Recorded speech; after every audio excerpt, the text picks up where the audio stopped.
I think I know we're going to begin.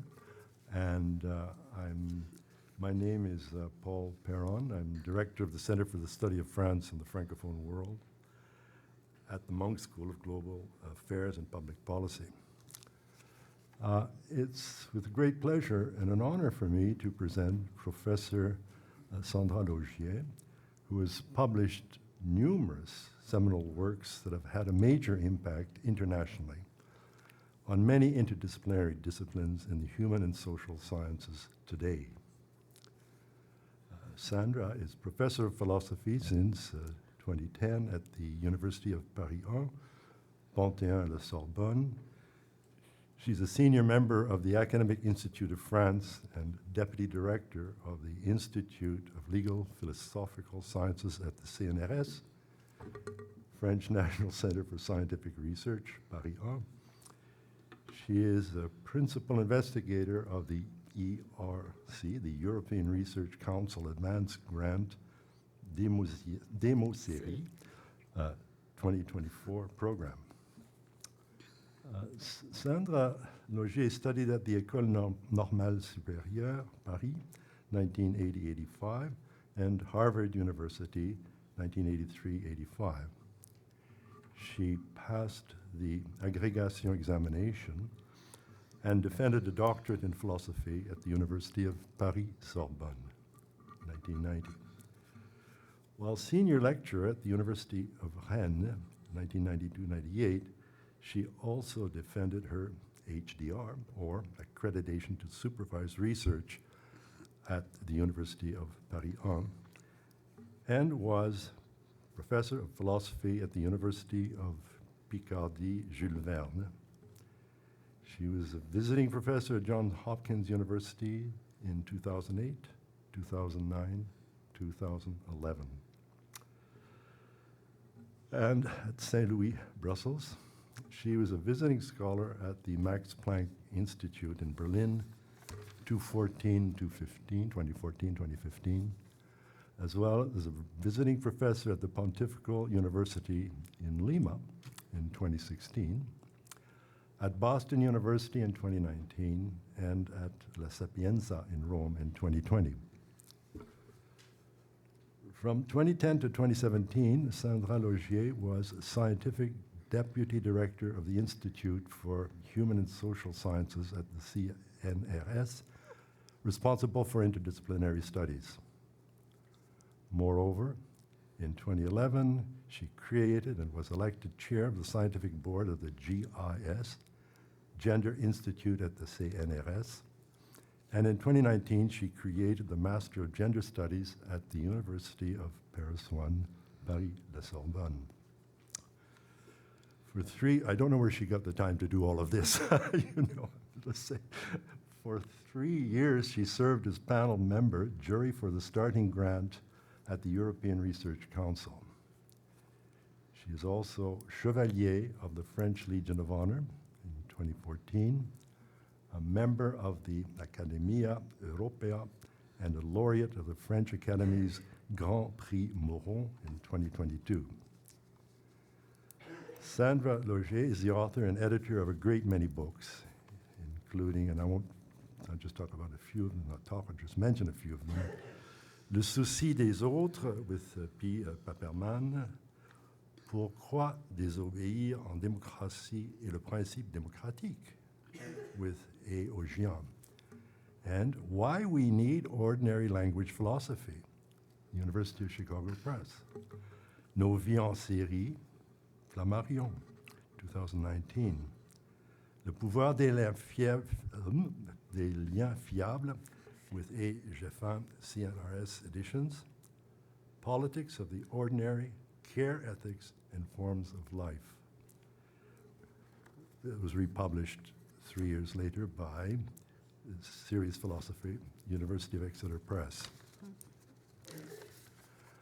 In addition to her numerous academic commitments, Sandra also writes for a wider audience, notably as a columnist for the journal Libération since 2013. Today, she will speak to us on democracy and the new age of civil disobedience, I now turn this meeting over to Professor Laugier, who will take questions after her presentation. Thank you. Thank you very much. And I'm very happy and honored to be here at the University of Toronto. And I'm very grateful to Anne-Marie Brousseau here and Paul Perron for the invitation. And I'm very happy to be speaking at the Monk School of the Center for European Russian and Eurasian Studies. And I'm also grateful to all the people at the French department. And I'm also grateful to the French consulate, who is also sponsoring my visit. So thank you all. And I'm going to talk about civil disobedience. As you heard, I had written a book in 2010 on civil disobedience, and it was not yet a very big subject, but it has become very central. And if I wrote this book with Albert Rogier, who is a sociologist and very good friend, it is because the first decade of the 21st century saw a great return of civil disobedience action. And so far from being marginal or folk phenomena, they are now at the heart of the repertoire of social and political struggles. For example, the associations helping illegal immigrants in Calais, so in France, I have French examples, and I'm sorry, not only, but obtained in 2012,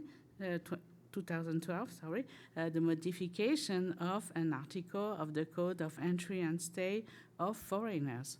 Or remember Carola Raquette, the captain of the Sea-Watch 3, forcing her ship to land in 2019 to disembark 40 rescued migrants in the port of Lampedusa. And she was arrested and then released by a magistrate. And also in the United States, universities, cities declared themselves in 2017 sanctuaries for illegal aliens, refusing to hunt them down and explicitly entering into disobedience against the then Trump presidency.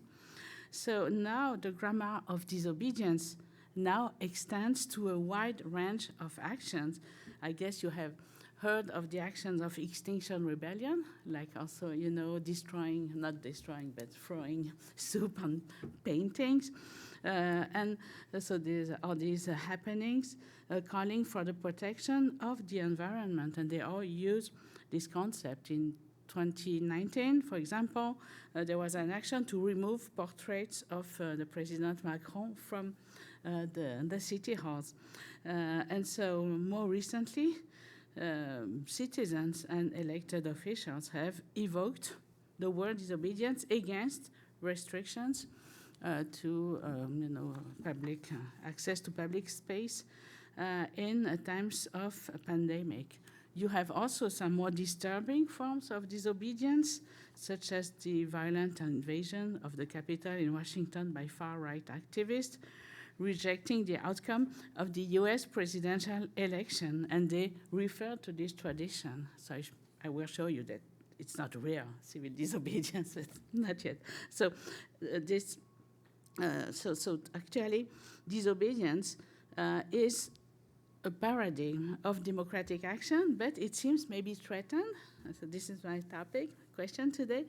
Is it threatened by the trivialization or extension to all forms of direct actions? And I think it's important to question the place of this modality of political action and to come back to the very concept of civil disobedience to examine the present forms of disobedience. So disobedience corresponds to a transformation of the forms of political agency in several ways. The development of disobedience accompanies the new centrality of the concept of democracy itself. So there's really this very strong connection between disobedience and democracy, and these refusals to obey the law, to obey provisions seen as unacceptable, call from an extension of the rights and freedoms that a democracy must ensure for its citizens.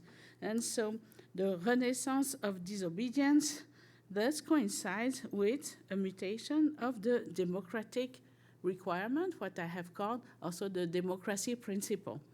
And this is the idea that democracy is not limited to institutions, to a political regime, or to a kind of ideal, but that it must be achieved in practice, in reality, and as a form of life, everyday form of life. And so more and more explicitly, these disobedience actions give the opportunity to debate problems that are ignored or to make visible citizens or people, even non-citizens, who are considered to be negligible. So they demand that decisions take into account those they concern in the democratic tradition, defined in particular by the philosopher John Dewey. And they signal also the arrival of ordinary citizens as a central figure on the political scene. Better still, and this is the essential transformation that they have brought about, they placed these citizens and the disobedient in positions of contributors to philosophical thought itself. And so this is the reason why it is very important to study all these movements. And there was this proliferation of civil disobedience group. For example, in France, it has been very essential in the past 2 decades, and there is a change here in the political and intellectual paradigm. And the name civil disobedience began to be used to label practices that had not previously been recognized under this term.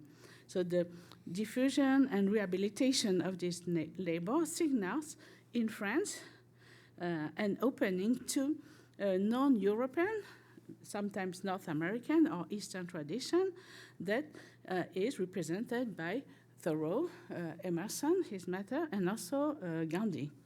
And so this disobedience renews the classical vocabulary of the French left.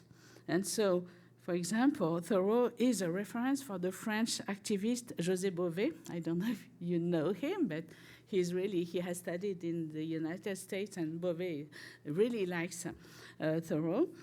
And also it is interesting to see the historical and conceptual link between disobedience actions and the beginning of a movement of disaffection or even disengagement from the traditional left in France.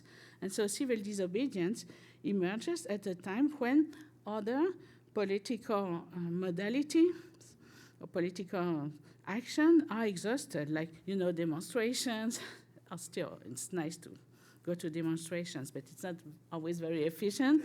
So petitions, solicitation of officials, but even elections and the hope of a political change that would, with a new government that would take injustice to heart, is something that doesn't seem very efficient. And at the same time, certain concepts such as domination, alienation, reach their limits. They are not as important as they were for the new generations. And so the concept of democracy acquires a central value and its own critical value. It is also important to remember that the concept of democracy was not predominantly present in the radical political philosophy of the 20th century. See the place it occupies, for example, in Foucault or Bourdieu. It doesn't exist.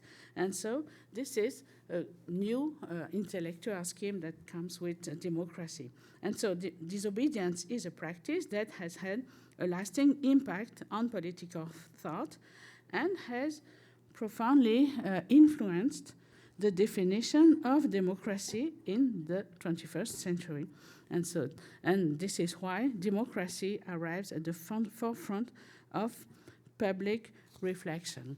So this success of disobedience, practical and theoretical, is first due to simply a definition and the faithfulness to a definition, because you must not imagine that disobedience is an act that covers all resistance and all revolts, and there is a precise definition of civil disobedience: refusing in a non-violent, collective, and public way to fulfill a legal or regulatory obligation on the ground that it violates a higher principle in order to be sanctioned, so that the legitimacy of this obligation can be assessed on the occasion of an appeal to justice. So it's complicated, but you all know the examples, like Thoreau going to prison, or Rosa Parks being also sanctioned for, not leaving her seat in the bus. So all these examples that I have cited, they meet this definition, which involves actually suffering a kind of repression by the state in order to highlight and to create a debate on an injustice. So this is something very specific, and from the outset, the legitimacy of civil disobedience has been questioned, because the obvious reason is that in a democratic system, you can, vote, there is expression, demonstration, strike, and association, social dialogue, and so on. So all these means, also the parliamentary work, collective negotiations, and so on. So you have all the other means to raise your question. And so why would someone today incur the rigors of repression? Because this means financial sanctions, being arrested, police custody, filing, trial. Like, for example, Cédric Héroux, who is a French activist who helps migrants. And so why would someone do that to defend what he or she feels is a serious attack on democracy, on justice, and equality? And also, why would one choose to commit an offense to obtain a result, which is the withdrawal of a legal prescription, when she knows there are less risky ways of achieving? And so when the first acts of disobedience emerged in the beginning of this century, it was somehow important to justify them morally and politically, because they were considered as dangerous and kind of also very naive, and so on. And so it's difficult to see why the expression of discontent should take the form of disobedience.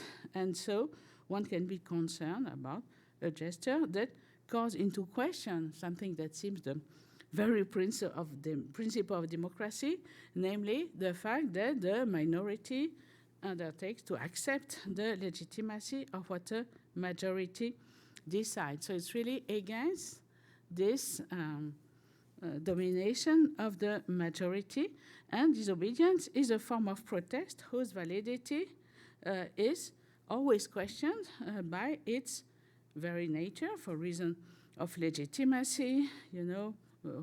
What right do we have to evade the law, or for political reasons, why claim the interest of individuals against those of the community, or even for reasons of efficiency and political relevance, because for some people it doesn't attack the roots of domination, so it's kind of a naive thing. And so disobedience is necessary when we have exhausted the expression of disagreement by classical political means, which respect the rules of dialogue. So it's a challenge to power. And so when I published this book with Albert Roggien, it was really to defend the idea that not only disobedience is compatible with democracy, but it is even an essential dimension of democracy. It is a criterion of a democratic life. And so another difficulty with 21st century disobedience is that actually the great causes, are not there anymore. You had the great movements of the resistance, the Algerian War or the Vietnam War or the fight against colonization, the struggle for civil rights in the United States or in South Africa, but you don't have these causes anymore. Today it's environment, for example, or you have also some causes, some very important struggles, social struggles, but it doesn't actually seem as important as what was happening in the last century, but still the groups continue to voluntarily put themselves in an illegal situation, and they justify their refusal to comply by a simple idea: going outside the law is the ultimate way of not letting the unacceptable happen and to shake off indifference and to keep an issue of general interest alive in the public debate when all legal avenues of appeal have been exhausted. And so civil disobedience is something that has a very strong power because there is this vitality of a thesis that was put forward by Thoreau at the end of the 19th century. So now we go back in history to try to explain why this principle is so still alive and very important, even if the causes are different. And for Thoreau, civil disobedience was inherent to democracy itself, and it was linked to the very definition of American democracy, of a government of the people, that is by the people, as the U.S. Declaration of Independence stated very clearly. So the fact that if you have a democratic government, it is yours, and Thoreau wants it to be his, and a government that expresses him. And so the question of democracy, and this is something that has been stated by Thoreau, but also by his master, Ralph Waldo Emerson, and also has been discussed by Stanley Cavell, who's an American philosopher who also wanted to revive this tradition. And the point is that in a democracy, I have to have a voice in my history, and I must recognize myself in what is said or shown by my society, my government. And thus, in a way, I give it my voice and I accept that it speaks for me. And it is this possibility of the harmony of voices that defines the kind of political agreement that makes democracy livable. And so disobedience is what happens when I no longer hear myself, and that somehow the political discourse sounds false, so doesn't sound right. And in this approach, the political question is a matter of expression and of language. So we have many linguists here.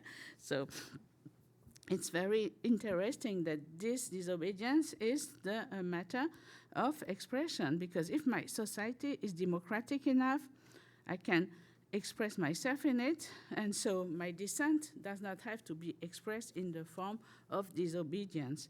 And so the problem is, what if I do not have consented to the society, and what happens when my disagreement cannot be formulated between the framework of the society? And so this is the question Thoreau, but also Emerson and Cavell ask.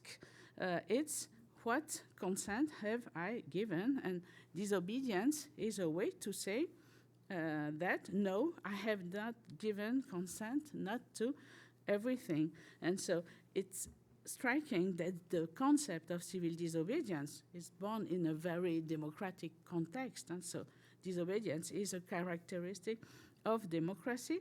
And Thoreau's and Emerson's position is simple, that one has not only the right, but the duty to resist and to disobey when the government acts against its own principles.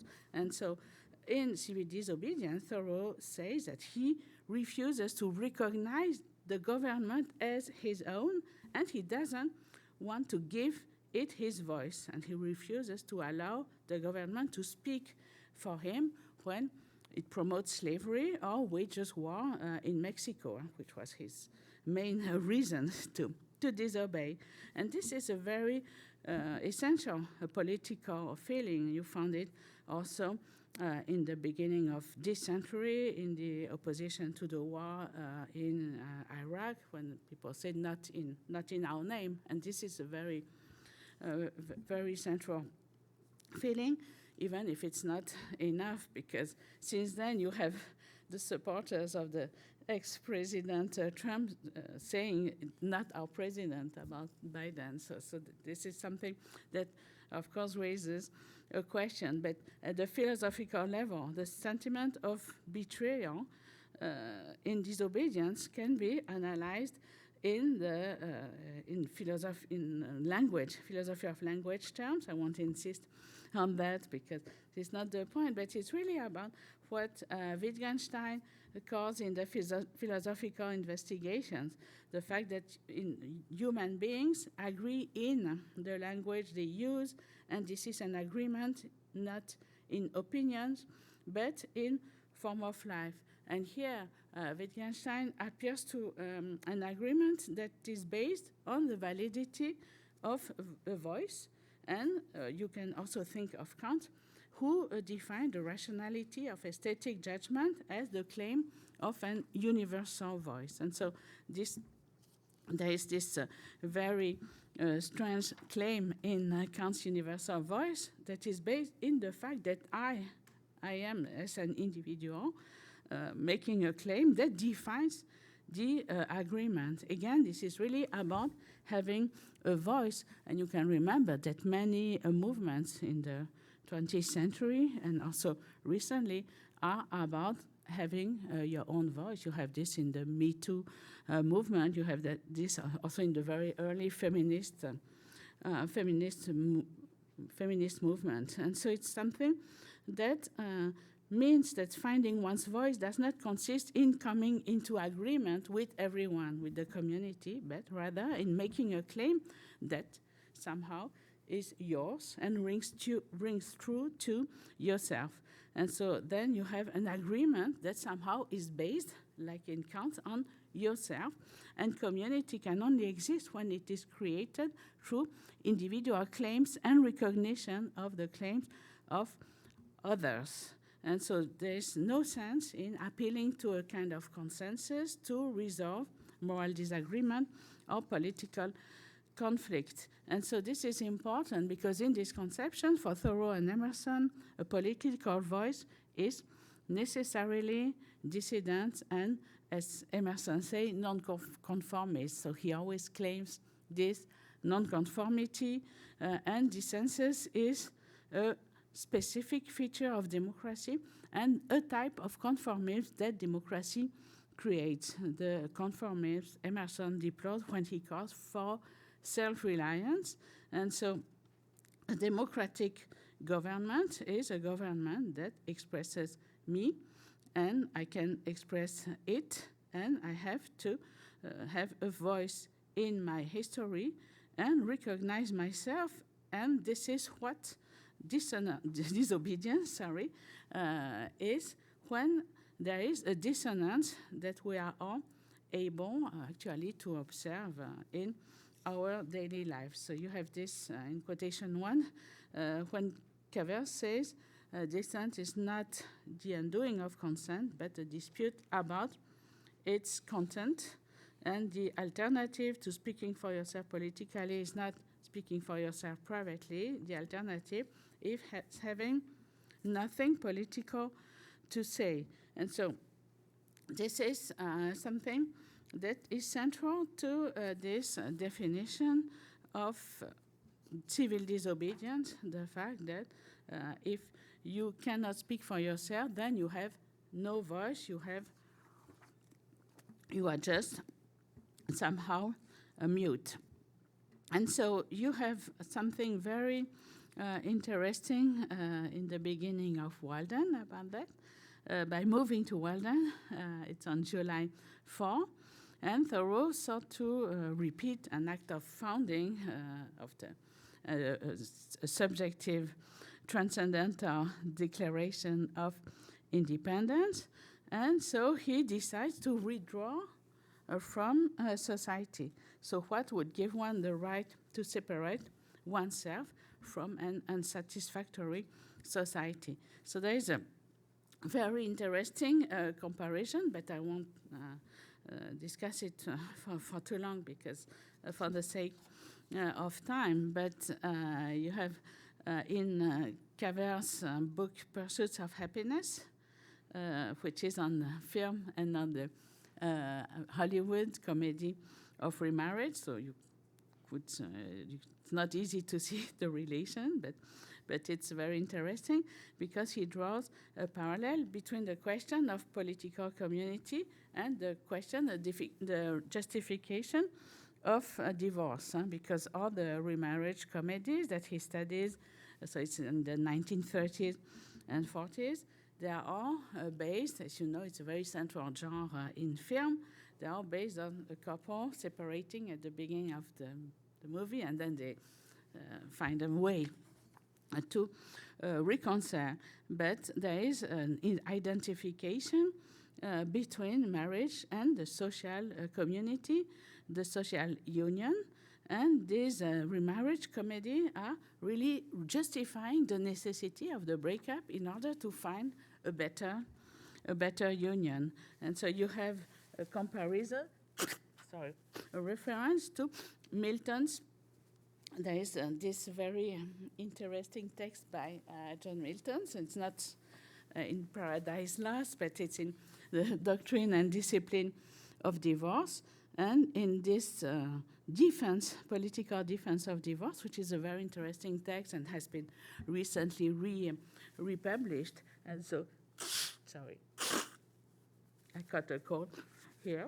Don't know why, but so you have the idea that if you don't have a satisfying marriage and that the conversation is lost somehow, then you are somehow allowed to, break up and leave the marriage. So it's really a very Protestant position, but it is also the idea that the justification of marriage is conversation, but the justification of belonging to a political community is also this concept of conversation, and this is why the most famous of these films, remarriage comedies, is called The Philadelphia Story and happens in Philadelphia, in the birthplace of the American nation. And so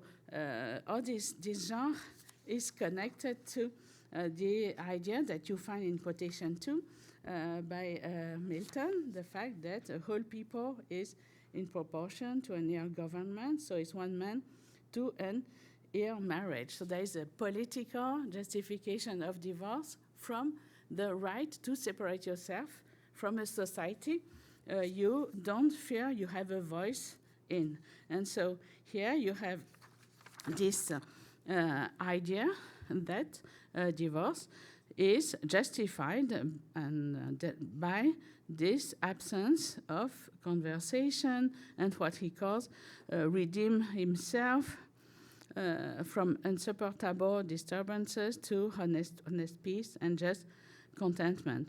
So as you see, there is this whole idea of rupture and new beginnings. It's something that you find in Milton, that you find in Emerson's philosophy, and that you find in the Hollywood comedies, but also melodramas that Caver is describing, because they are all in this kind of spirit of moral perfectionism where you need sometimes to break up with your society or your family to find your own voice. And so Milton's conception of marriage here is based on the very possibility of separation, and this separation is overcome in these comedies through recognition and the restoration of conversation. And so here you see that the core of moral perfectionism. And Emerson and Thoreau rejected the society of their time for the same reasons that the United States had thought of independence from England and proclaimed the right to freedom. And this is why there is this right to break, because there is this self-reliance that leads you to find your own way. And so it is because his society denies the equal rights that its own constitution advocates that Thoreau claims the right to withdraw from or in his society. And so this is why his settlement at Walden is a protest against the life other men lead, a life he calls a life of quiet desperation. So it's the same tonality as Milton about the unhappy marriage. And so it's against his society as it exists. And so this is also why Emerson decides also to embrace the abolitionist cause, and it's more difficult for Emerson than for Thoreau. So Thoreau is refusing a desperate society, and Emerson denounces the corruption of the very principles of the American Constitution. And at some point, he recommends very directly to disobey the law when he denunciates the Fugitive Slave Act. And again, you also find Thoreau, it's quotation 4, but I don't read it, you can read it yourself. Thoreau decides also to withdraw, and he says that if the state refuses to dissolve its union with the slave owner, then let every inhabitant of the state dissolve his union with it. And Emerson also adds, and it's, no, okay, sorry, because it's not Emerson, it's Thoreau, I think, but no, it's Thoreau, so it's quotation 4, where he refuses the allegiance to a state that promotes slavery. So it's really, I don't want to be part of this. And this is a very, very deep feeling that is very central today to the political emotions, the fact that I don't want to be part of a government, of a world who, for example, doesn't fight against climate change and so on. And so this right to withdraw one's voice from society is something that is very central to political thinking and political movements now. So now that we have the definition, I just want to add, yes, I have I want to add a few, especially because I'm at the school of public policy. So I need to talk about John Rawls, I think. So this is what I'm going to do very briefly. Still, there is something very interesting in the analysis by Rawls of civil disobedience. Because when I started to defend civil disobedience and explain, that what Thoreau, Emerson, and Cavell wanted to do by promoting it, many friends in political science told me, but Rawls has said everything about that, and he has understood what is at stake, and he has many analyses of civil disobedience in the theory of justice. So I went to see that, and that in the theory of justice, Rawls says that the principles of justice are such that people engage in institutions that satisfy them can then say to each other that their cooperation is on terms of which they would agree if they were equal and free persons whose mutual relations would be fair. So yeah, you don't have it in but it's something, it's also in quotation 6. So men also must, decide in advance according to what rules they will arbitrate their mutual claims and what must be the founding charter of society. So the theory of justice, but it's much more complicated than that, and what I say, but here you have the idea that you agree on the terms of the political conversation. And so then this is why you are part of the community.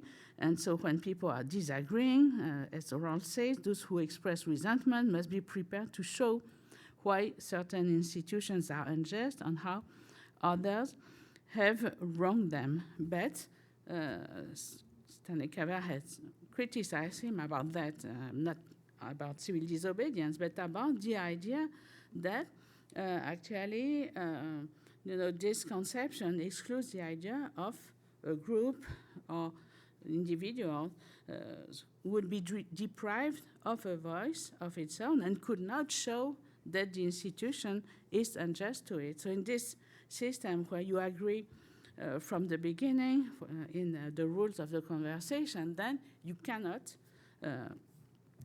express an injustice. And so when there is an original agreement in advance on the scope and nature of authorized claims, then on the rules that will arbitrate them, then of course there is no space for disobedience. And so to think of disobedience is to think not only that there are no predetermined rules of social functioning, but above all that there are no rules that limit the acceptability of claims and their forms. And so what disobedience challenges is the idea that is common to many contemporary political doctrines, that some demands are impossible or misplaced because they are formulated outside the accepted system of rules, and they deny the kind of initial agreement on which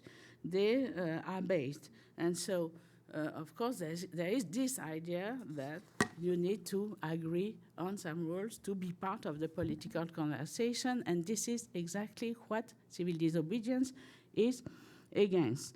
And so, if you read Rawls' definition of what he says about civil disobedience, because he actually really wants to include civil disobedience in his theory of justice, but he says it's a public, non-violent, conscientiously decided, but political act contrary to the law and done most often to bring about a change in the law or in government policy.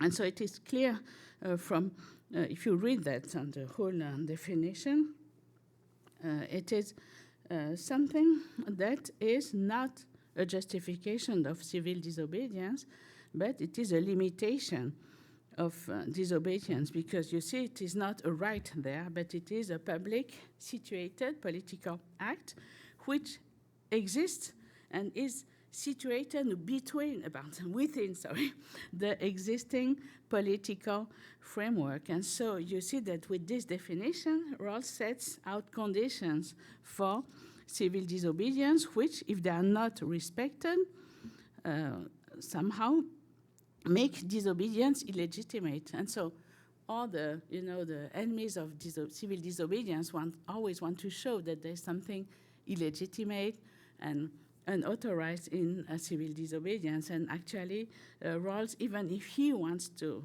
present civil disobedience, if he says that it must be carried out within the framework of fidelity to the law, even if it is located at its outer limit, then, of course, this Rawlsian disobedience does not oppose the entire system, but only a specific law. But he accepts the general framework, and also by publicly and non-violently breaking the law, he also proves that he remains faithful to it. And so here also you have the publicity dimension for Rawls, which is the essential condition of the validity of disobedience.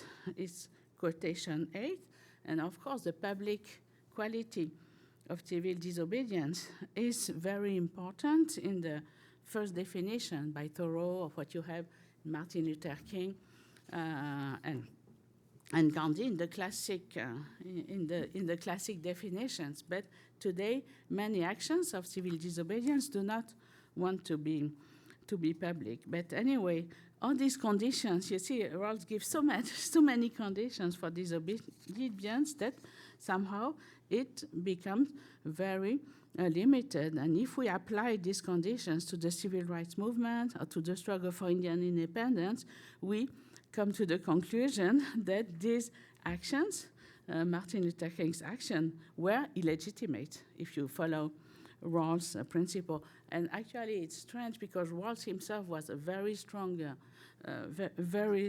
strong personal defendant for civil rights. So it's not his person, but somehow for him, disobedience remains a kind of danger which can lead to anarchy, and it's theoretically possible, it's even morally possible, but it is politically undesirable.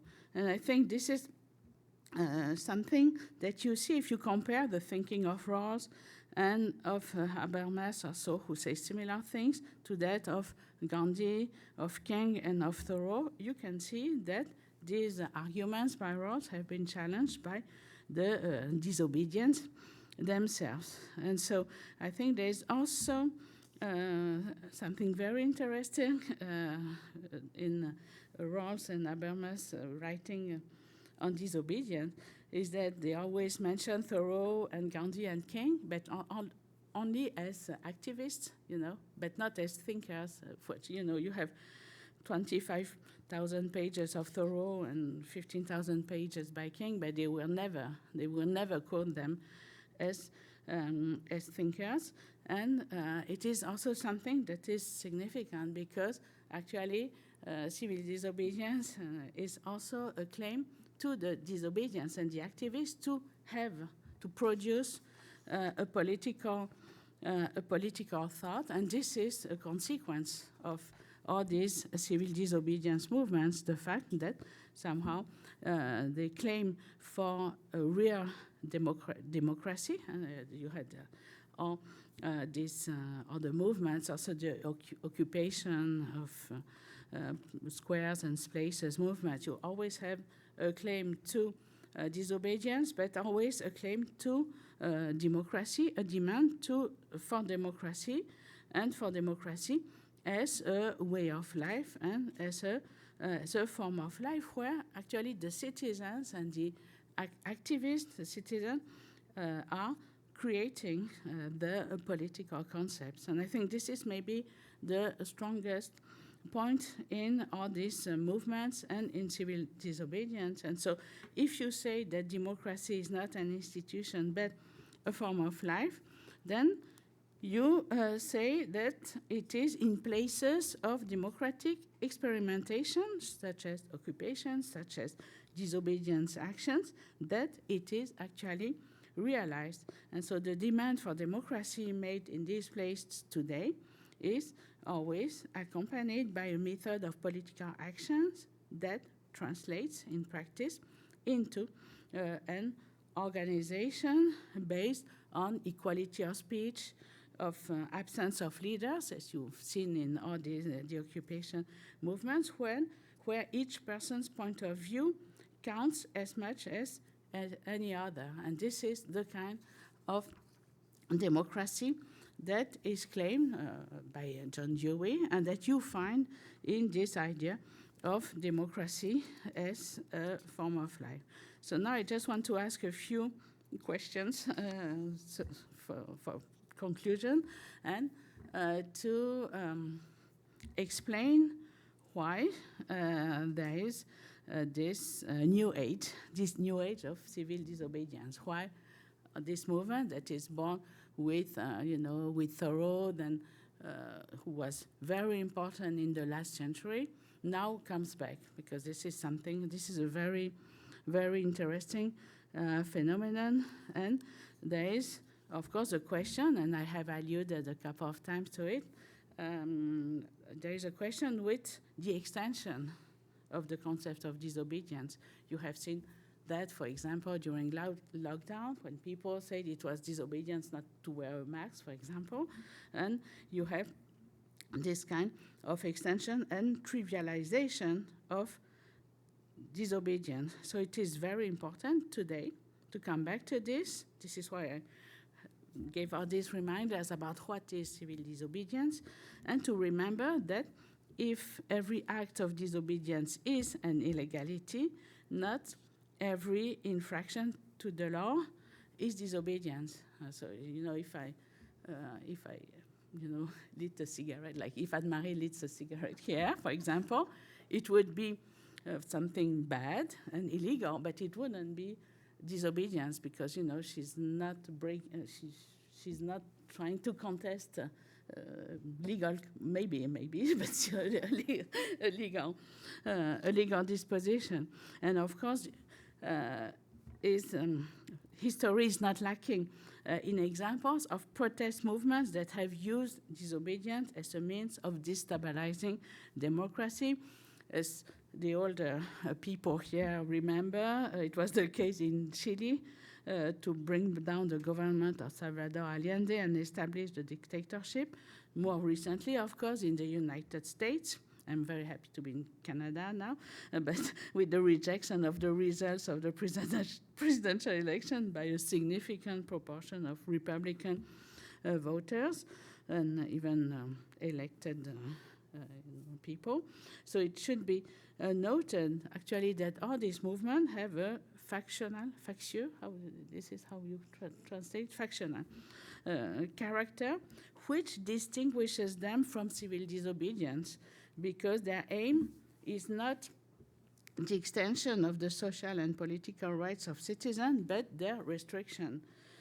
It's like, for example, when I wrote this book on civil disobedience, and then we had, after in France, we had the gay marriage law, and some mayors and some elected people decided that they didn't want to marry gay people, and and they called me and said, we are doing civil disobedience, so you must really like us, and so on. So I said, not at all, but it's really a question, because they were disobeying the law, but they were disobeying the law not to extend freedom of other people. Actually, it was for maybe to extend their own freedom, but it was to restrict the other people's freedom. So it is a very important. It's very important aspect. So you need to have a kind of political or moral justification in disobedience, and so this is something that is also problematic still, because then you need to distinguish between a good and bad disobedience, a just and unjust disobedience, and you need then more normative criteria to determine the good and the bad causes. And so actually Thoreau and Gandhi ask themselves this question, and they refer to a consciousness, a kind of awareness, which is not only subjective. So of course it's a kind of feeling of indignity and something that can be universal, but the mayor who doesn't want to marry gay people, he can have this feeling of indignity too. So it's not a criterion. Actually, there is a criterion that so Martin Luther King wanted to establish, and in his letter from the Birmingham jail, he really tried to establish empirical and observable criteria for the injustice of a law. And for him, a law is unjust when a majority subjects a minority to the yoke of a law that it does not respect themselves. And I think it's a very interesting criterion. And so a law is unjust also when it is made without the participation of a minority that is deprived to the right to vote. And so these are very simple elements, but they maybe allow us to evaluate the legitimacy of disobedience today. Still, the frequent claim of disobedience, rebellion, is something that blurs the concept of disobedience, and sometimes you also had the specter of generalized civil disobedience during lockdown. At some point, people were fearing that, but it didn't happen. And so I think there are a few interesting phenomena. First, so I just have 4 points, and it's very brief points for the observation. Disobedience in the present movement, it's no longer just a last resort, and many actions that are carried out under the name of disobedience are not. But there is a very clear reason for that. It's also that we don't know what to disobey. For example, in climate change, there's no law that obliges you to pollute, actually. Well, sometimes maybe, but still, or to destroy biodiversity. And so what is the law you are going to disobey? And so you don't force anyone to, eat meat, except in French canteen school sometimes, but still. And so this last result thing is something that is also kind of meaningless now. And so this is why you have many actions that are called sometimes, festive or happening, that denounce big businesses, the government's inaction about climate or animals, and so on. So this is a type of action that actually reminds what was in the last century, the struggles for AIDS, for example, ACT UP was also very, also about organizing some kind of public disturbance in order to draw attention to a cause. It's also that with Extinction rebellion. But you see, it's difficult to connect the action and a law that would be considered unjust, even if you can connect them to, government inaction that has to be condemned. So this is the first remark.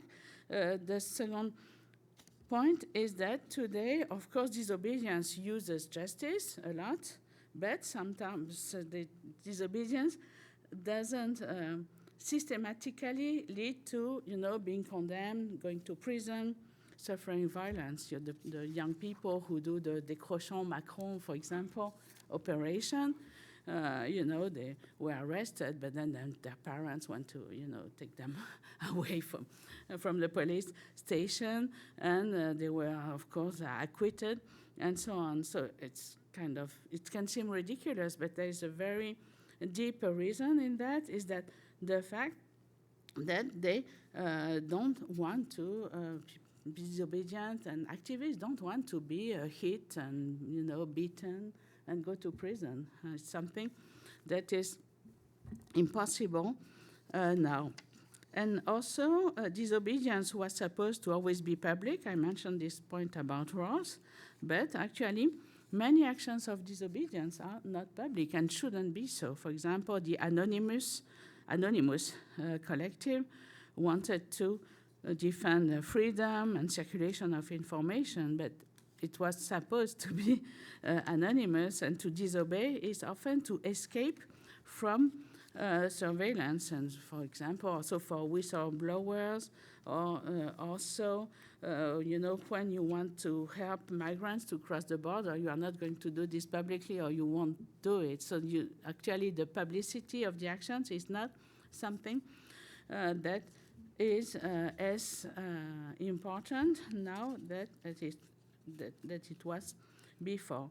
Last, there is a big discussion, and I leave it for the discussion because it's a complicated matter. It is the discussion about nonviolence. You know that nonviolence was a very important principle for Martin Luther King, for Gandhi, and for Thoreau.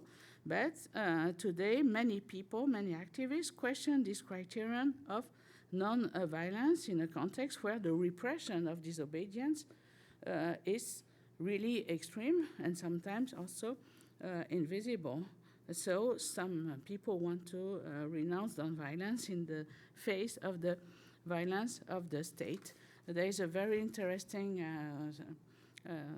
text by Starhawk, who is a feminist activist who died recently, who was a very strong non-violent person, but at some point she explains why there is maybe something a little ridiculous in the non-violence attitude, and the fact that you always hope that the violence of the police against the demonstrators is going to, elicit indignation, as happened, for example, at Selma. I don't know if you've seen the movie Selma, and the fact that at some point there was so much police brutality against black activists, but also against the white activists that were supporting them, that there was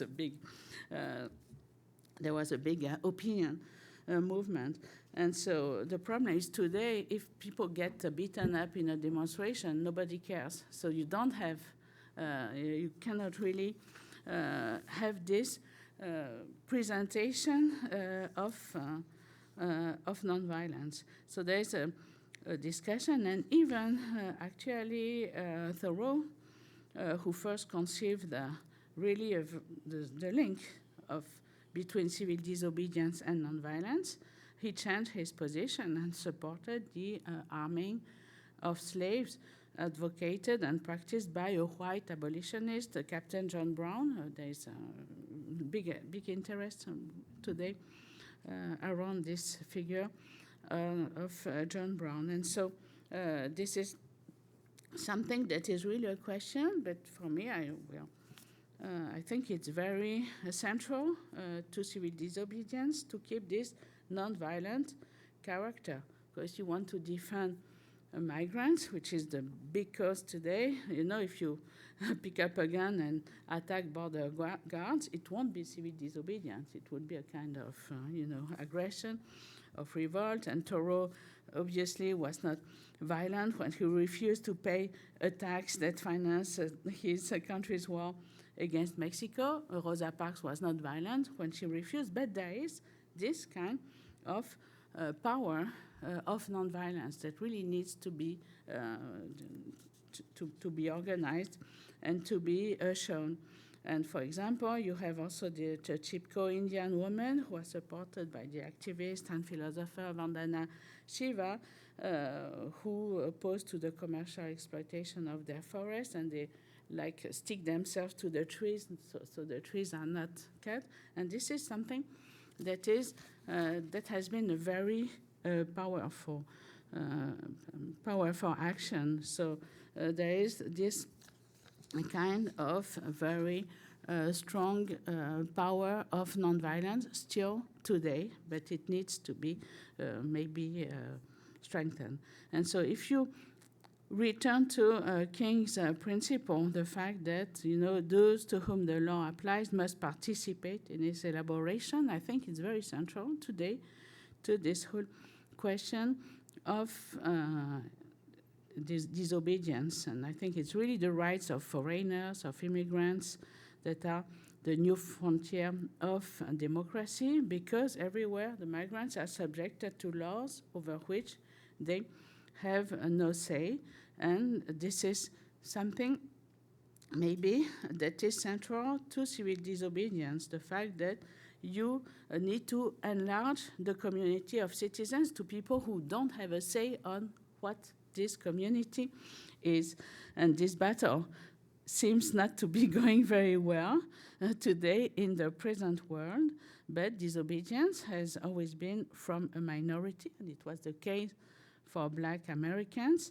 This was non-violent acts of disobedience that forced their entry into a political arena where they were not invited.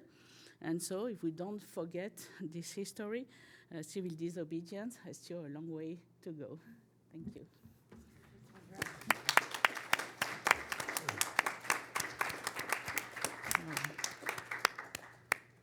Thank you ever so much, Sandra, but you have also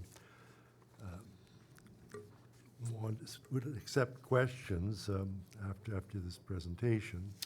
And I think both from the audience that we have here and from the audience that is online. So let's start with questions from the floor. Just raise your hand and Sandra will be our own moderator. So I can disobey to myself. Yes, of course.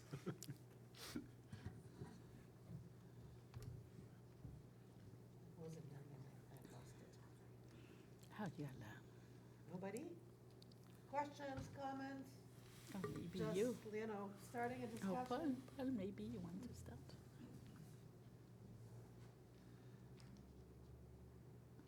Okay, I have one. I'm sure. Adrien, Okay. go ahead. Adrien, thank J'en ai you. plusieurs, mais je vais profiter du français. Très bien. Non, la première, c'était sur l'articulation entre Disobedience avec Wittgenstein. Et si vous pouviez un peu elaborate on that, parce que j'ai compris que c'était autour de la voix et du langage, mais je ne suis pas certain d'avoir tout compris. Et la deuxième, c'était autour... Oui. Again, Wittgenstein. Ah oui, c'est aussi Wittgenstein. Je me demandais Ouais, voilà, form d'abord of d'où life. venait ce concept, parce qu'on le trouve aussi chez Agamben ou ailleurs. Also. Et donc, si j'ai bien compris, là aussi, mais peut-être vous pouvez repréciser, c'est parce qu'on considère la démocratie ou le mariage comme une forme de vie plutôt qu'une institution qu'il peut y avoir disobedience, ou c'est pas comme ça que ça s'articule. Voilà. Si vous pouviez... Tout à fait. Thank you. Je réponds en anglais plutôt ou en français? I guess- Parce que- I suppose that it's not everyone who can understand French, right? No, okay. So maybe I will just translate the question mostly. It's really about the second quotation you have on the handout, and marriage as a form of life, and Yeah. the link with And form of Wittgenstein. life and Wittgenstein's Yes, thank you. thoughts. Yes, I didn't explain this too much because it would have been a little long, but I really wanted to mention Wittgenstein because this whole discussion of democracy is really is rooted for me in philosophy of language, because it's really about what it is to share a language, and, as we do, because we are able to talk together. And there is a very interesting parallel between this agreement in language. This is an expression by Wittgenstein, as Anne-Marie knows well. So we agree in language. And Wittgenstein says we agree in a form of life. It means that, we have this agreement in language that allows us to communicate and to somehow have a society. So society is based in this agreement in language. But this agreement doesn't mean that you will, accept everything in your society. And it doesn't mean that what you say is going to be determined completely by this agreement in language. You still have a voice, and you still are able to dissent with other co-speakers of language. And so this is why the concept of form of life is so important also in Wittgenstein. And he says we agree not in meanings, but in language, and we agree in a form of life. And so it's really about what is this agreement. And this agreement in language is also agreement in a form of life. And it was a point I made maybe a little too quickly, because I also wanted to make the point about marriage and divorce and so on, which is always a very interesting question. And I wanted to remind that this idea of marriage and divorce is also at the core of this democratic thought. And you have this idea in all the Hollywood films in the 30s and 40s, and this kind of perfectionist approach that is very, very interesting, because you have this idea in this whole series of movies that you have somehow the right to break up from a form of life that is unsatisfying. And this is a political justification of divorce, but it is also a private justification of political rupture. And I think it's an interesting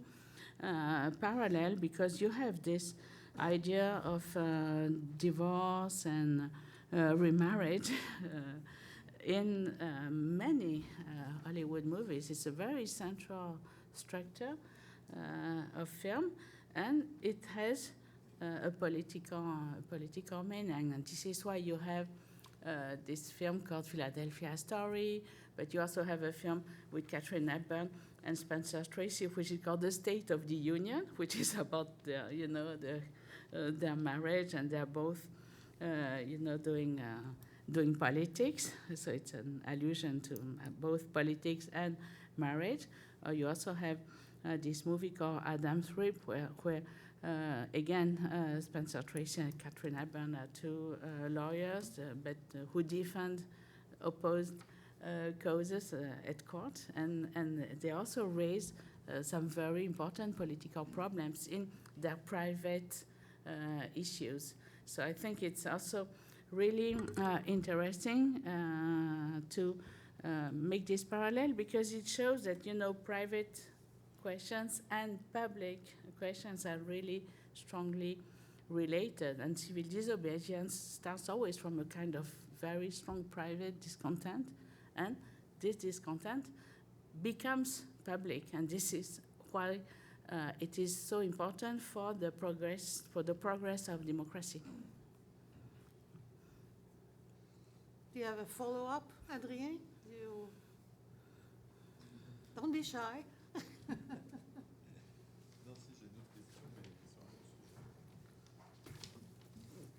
Anyone? Please. Sandra, I appreciate your talk there, so I'm going to parle anglais. My French is not sufficient. One of the complexities, and I'll use a contemporary thing, and it might have a bit of a Canadian reference, so excuse that, but I think it has application in many countries. This has taken place in France and elsewhere. Right now, we're going through a review of the so-called Freedom Convoy, the truckers that went to Ottawa, and I think it was approximately near a 3-week shutdown.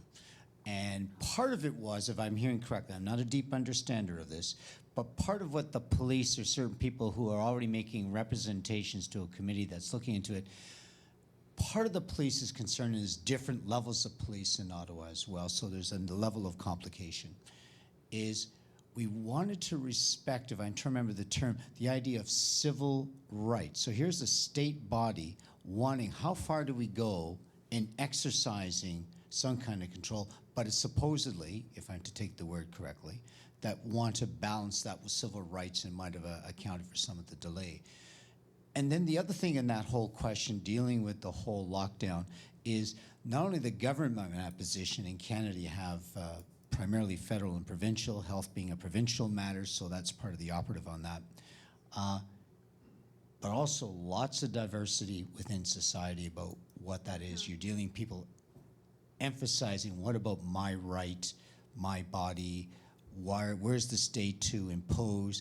One could say the knowledge is evolving, how exacting it is, why is the state imposing these things, and a whole variety of things. So you'll know this from your own perspective, but strikes me a fascinating look at the complexity of some of the ideas you're talking about.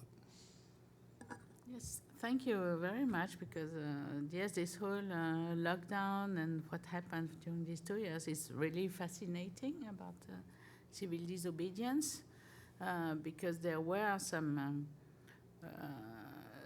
maybe some acts of disobedience, like, people who didn't want to wear masks, or people who didn't want to, obey a lockdown, and there was of course, the idea of civil disobedience there, because there was the idea that actually your own integrity somehow, freedom of movement was threatened. So it was very, very interesting to see the civil disobedience idea, like, seeping in, and this is why I really try to, make a difference, and the difference. For example, this idea that, I don't want this vaccine in my body, something like that, which I found kind of strange, because you always put many things in your body, but there is something that was very, very striking there. So this is why I really think we need to stick to this principle of civil disobedience, and the fact that you are always claiming something for others, for others' rights. Actually, people who were against vaccine were, because I discussed with people, because of course, because they were convinced that they were fighting for others, because they were saving other people from being vaccinated. So they had an argument for this civil disobedience idea, and this is why it's always quite complicated, I think. But also because this lockdown situation created so many, inequalities, that somehow the law appeared as very unfair, and so you wanted to disobey it, even if this disobedience was not for the common good, but somehow you could fear that you need to disobey because it was putting people in many in situations that were so different, and so I totally understand what you say, and I think this concept of disobedience is very, very interesting, very powerful to analyze this whole situation. Yes, please. No. Yeah, it's the same for me. This is why I didn't want to stand. Voilà. Well, first of all, when I first saw your title and the first outline, am I speaking loudly enough? Yeah. Now it is. Now you're all right. Before I could get any further. When I saw your title, I saw the non-violent reference, and I thought, and I wondered, where does the non-violence end? I was wondering about what we call populist movements, which are very popular things to entities to research now among social scientists, and both among elite populists, there are some apparently, and poor, impoverished, low-level populists, whatever they are, there are a lot of populists. So obviously there's something more going on. And then sometimes the issue has to do, of course, with race and ethnicity. And I do remember when I was in France, I went to a talk in France about ethnicity in French film. And I asked in French, where is, diversity of people in French film. And I asked about ethnicity, being a Canadian. That, to me, the metaphor in my mind was immediately ethnic. Oh, madame, nous n'avons pas d'ethnie, nous n'avons que la politique. So I thought it was very nice. And it really is, when the push comes to shove, it really is politics. And so this is where my mind was going and waiting for what you were going to say, that that somehow these movements, which are obviously very different in cultures, whether you're in Ukraine or Iran or in Japan or in Europe, take a very different trajectoire, very different trajectory. And so it's a question of what is the boundary between violence and non-violence. Somebody mentioned, I forget, was it about human rights. In Canada, if I've got the details wrong, we've had a lot of gender disagreements, which are not really considered political in Canada, or at least they hadn't been until we had a Charter of Human Rights, and they were built into the Human Rights Charter. So I think I would say that makes them political and could be argued on political grounds, and even violently in some cases. And the same goes with ethnic identity politics. You probably noticed how much we are obsessed with ethnicity in Canada. And so I like that sort of response in France, Madame, ce n'est que la politique. Well, it really is in another way. But to a point, it's non-violent. But when obviously it becomes violent at some stage. For example, in Iran. Thank you. Maybe I try to answer. Yes. Okay, so anyway, I just want to know when the ideas change at the same time, the metaphors. We were talking about language. When does that also change in consonance with the activity? It's the activity I want. And I did want to say, having lived many years in France, those grèves every year, they seem to go on, but they never get quite incorporated into the French Constitution, as an opposition party or movement in the way we would recognize it. and which do become violent, but they just seem to stop at one point. And I know when I stood in line, wanting my refund for my SNCF ticket, talking to French people in line and say, "Madame, c'est notre droit." Thank you. Right. Maybe I can answer now, and thank you so much, because there's so much about France. It is really an issue in France that every there's matters of ethnicity or race or even gender are supposed to be, non-relevant in the public discourse, and it's the answer is always about politics or about citizenship or equality, but it's really something that is that somehow blocks lots of citizen movements and claims, because if you want to take into account ethnicity or race, then you are supposed to be yourself a racist in France. So it makes the thing very difficult. About the violence and non-violence, I think it's really easy to see the difference between violence and non-violence and non-violent movements. I think it's not the point. The point is, do you at some point decide to have recourse to violence, and this is something many people in these movements ask themselves, because there is so much violence in the repression and in the police. So they say, of course, you have also to defend yourself. And you were speaking about gender, but also some women want to, try to do self-defense, to be able to,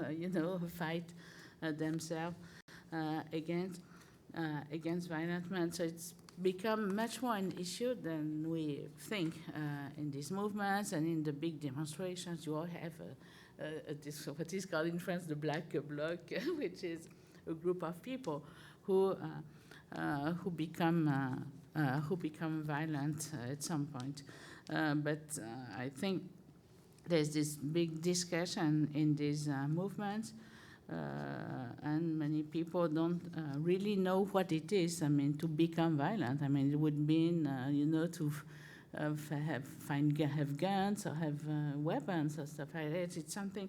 It's really a complete change of form of life, to use the expression, and not something they are really ready to go for. But there is this temptation, because, for example, in France you had this movement of the yellow vests, which was, of course, sometimes very agitated, but so many citizens and also people who were just bystanders got maimed and lost eyes and so on. That it has been a very it has really been mind-changing about that, because there's a kind of violence from the governments and all over the world against movements that were some maybe kind of disturbance, but more or less peaceful. And so you had such repression, for example, for other many occupation movements, not all of them, not in Spain, not in France, and not in Canada, but in China or, in Ukraine, Maidan, and so it's really an issue of the official police state violence that has become more accepted also than it was, I think.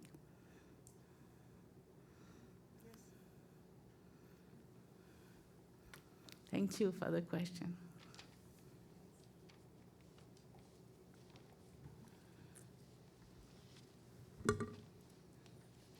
Thank you. I wanted to talk a bit about, or I wanted you to talk a bit about the consequences on society of civil disobedience. So, there's many sanctioned protests, and what are the consequences for the non-participants? Well, to reroute, they're well advertised in advance, so to reroute yourself to avoid that area.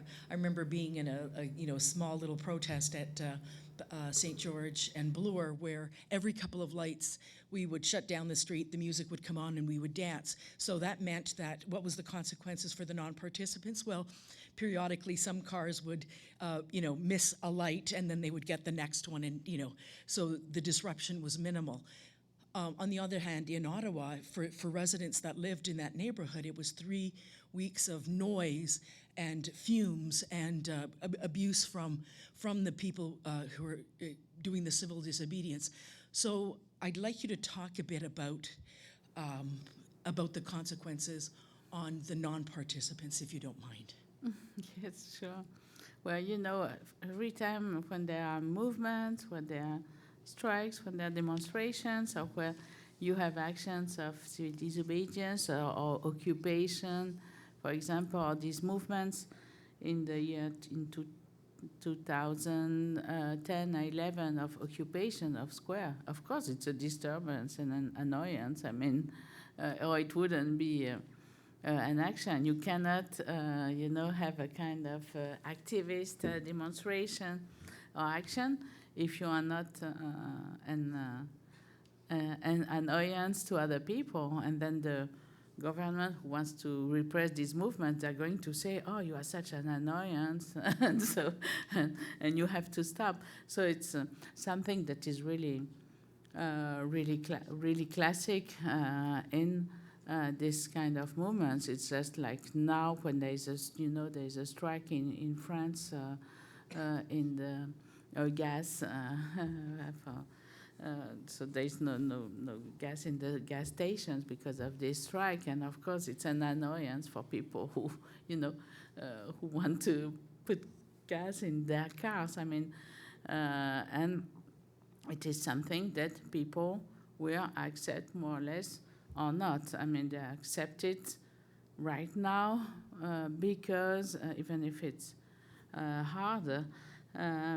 Because they know that some oil companies are making great profits and don't